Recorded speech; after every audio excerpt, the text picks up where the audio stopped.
This officer was forcing prisoners of war into a sub-zero glacier. Continue.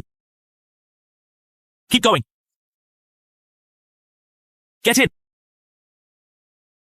Within 2 minutes, the prisoners were half frozen to death. Even after switching to another prisoner, they were still on the verge of freezing.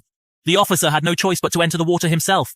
Even though he was strong and robust, the officer only lasted 5 minutes. He did this solely to test how long an adult man could endure underwater.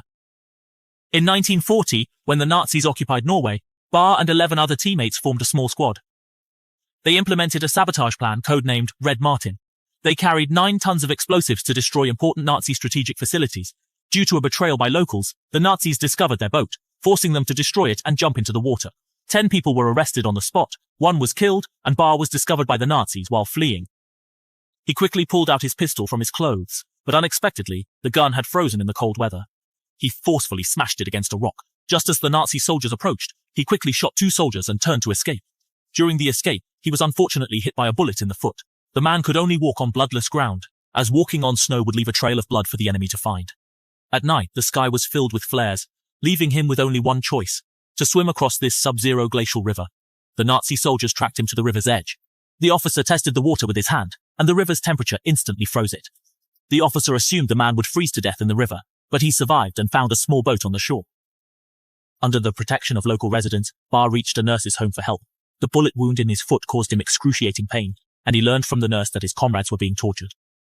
A Nazi soldier was inserting red-hot silver needles into the prisoners' fingertips, trying to extract information about their teammates' whereabouts. The prisoners didn't utter a single word under torture. Without obtaining any valuable leads, they were dragged out for execution that night. They showed no fear whatsoever, singing songs in praise of their homeland as a final display of their unwavering loyalty.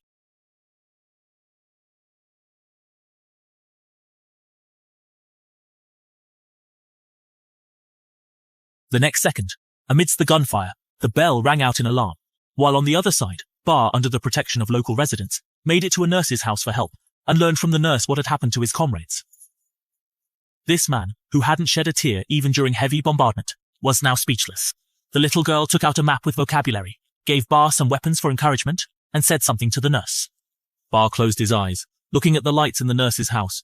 He watched as Barr's eyes closed. He watched as Barr's eyes closed. He watched as Barr's eyes closed. The little girl took out a map with vocabulary and gave Barr some weapons for encouragement.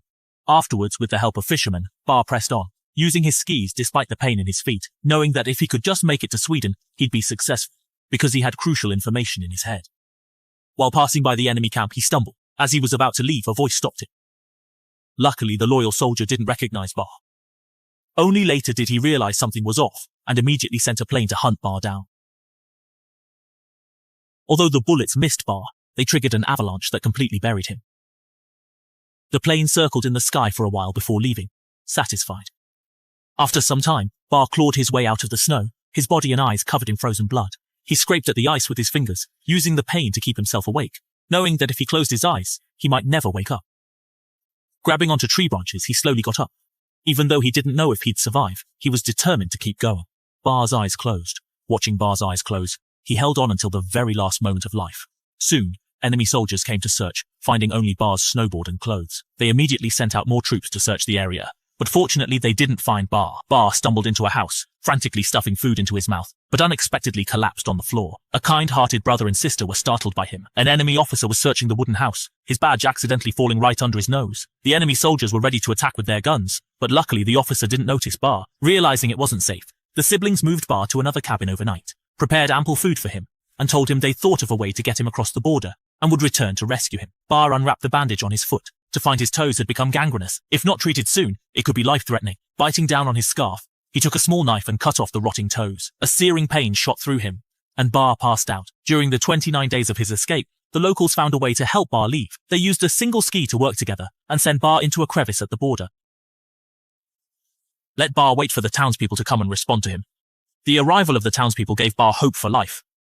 Unexpectedly, they encountered a fierce blizzard that night, forcing them to turn back. Barr woke up and found himself still within Norway's borders. This made him feel broken for the first time after persevering for so long. The residents encouraged him to keep going, assuring him they'd find a better way to get him out. From then on, Barr was no longer alone.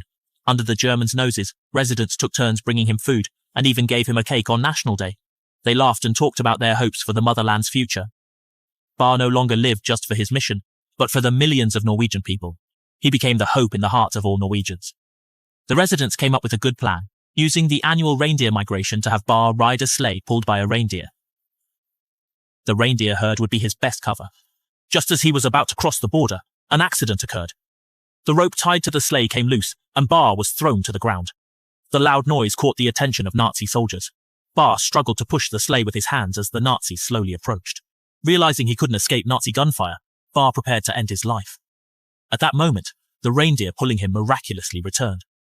Bar threaded the rope through the sleigh, gripping it tightly in his hands. With the sound of gunfire, the startled reindeer began to run wildly, successfully escaping across the border under Nazi fire.